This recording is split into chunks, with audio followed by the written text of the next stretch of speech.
If you struggle in Ranked Fortnite Chapter 5, then this is definitely the video for you. In this video, I'm going to be giving you a few simple tips that you can start doing to improve your gameplay today. But before we get into the video, be sure to subscribe and hit that bell notification for more videos like this.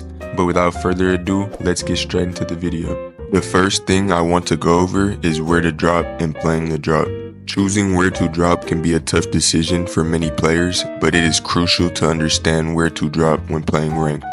All you have to do to know what drop you should go to is be honest with yourself on what type of player you are. If you have quick awareness, can handle pressure from one or more players, and overall are just a dominant player, then landing to one of the 5 medallion POIs is probably best for you.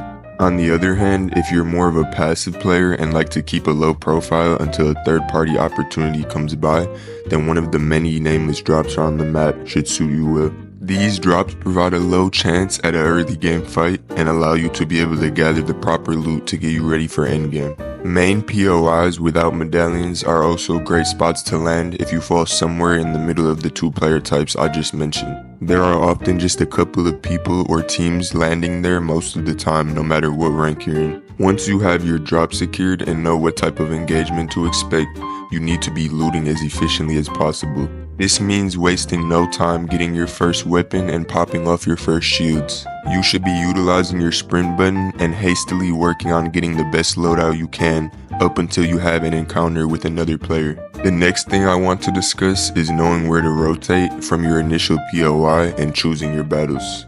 Now, the most important thing you need to do when choosing where to rotate to next is considering one of 2 things. Do you have your desirable loadout that you are comfortable with? And do you have something to assist your rotation? Now, both of these things pretty much fall into each other. If you don't have your desired loadout and have cleared your drop, then you need to be rushing to the nearest POI with either a car or a grapple hook. These provide quick transportation and allow you to loot and get to untouched drops quicker than other players. Now, on the other hand, if you do have your desirable loadout, you don't necessarily need to rotate somewhere quicker.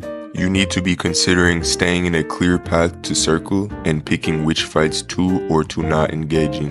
When it comes to engaging in fights, many people get carried away and simply make the wrong moves. When I say carried away, I mean that they don't engage in situations correctly. For example, if I'm rotating dead side of the storm where I'm out of the mix and I see an opportunity for a clear snipe that does not require much skill, I should be taking that snipe. Many people wait too long to engage in a fight where they could have had a huge advantage over their opponent, and in turn, they end up losing the fight later on.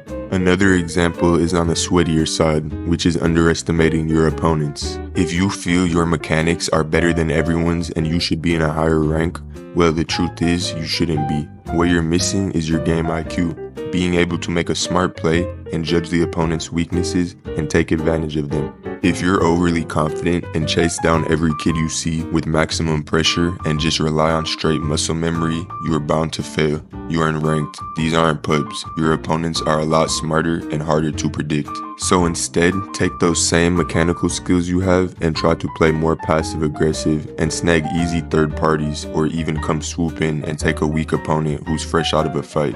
The last thing I want to talk about is endgame strategy. So now you've picked your battles wisely, made the right moves, and have landed yourself in the endgame position. Now, generally, I would say endgame is based on player count and not the size of the circle. So you're typically considered in endgame conditions once about 20 or less players are still alive. Once you're in endgame, you need to analyze your health and shields and how many mats you have left. Those are both very important to have capped out endgame, since you will be mostly box fighting and needing to rotate to circle, so that extra shield and health is crucial. Your ideal loadout is important, of course, but don't go looting in Storm for a new gun or panicking because your weapons lack. Slow down your game and play passive aggressive and look for any easy tags on your leftover opponents. You also want to make sure you're looking through your cones endgame, which provides a safe way to scan your surroundings without taking damage. You simply do this by holding your edit on a cone above you and walking up your stair until you can see out of it. The most important thing to do once you get into endgame is maximizing your height and staying on top of that circle. Once you get into all those weird circles in the end, things are really picking up. And honestly, you made it this far, so most of the other tips besides this one are really out of the window. Staying on top of your opponents in the endgame and keeping up with the circle will help you maximize your advantage over the opponent and put them in an uncomfortable position, making it more likely for them to make a mistake. Lastly, I just want to say it really all comes down to aim endgame, so make sure you're hitting all of your shots. Some sweat is going to try to get into your box or get easy tags on you, and that's when you have to maximize your awareness and know where he is so you can trade or deal more damage than he can. And those are some simple tips that I find useful to help me in Ranked Fortnite. So if you learn anything from this video, go ahead and leave a comment if this helped, and drop a like and a sub, as this video took some time for me to make. I hope you guys enjoyed this video, and I'll see you on the next one. Peace.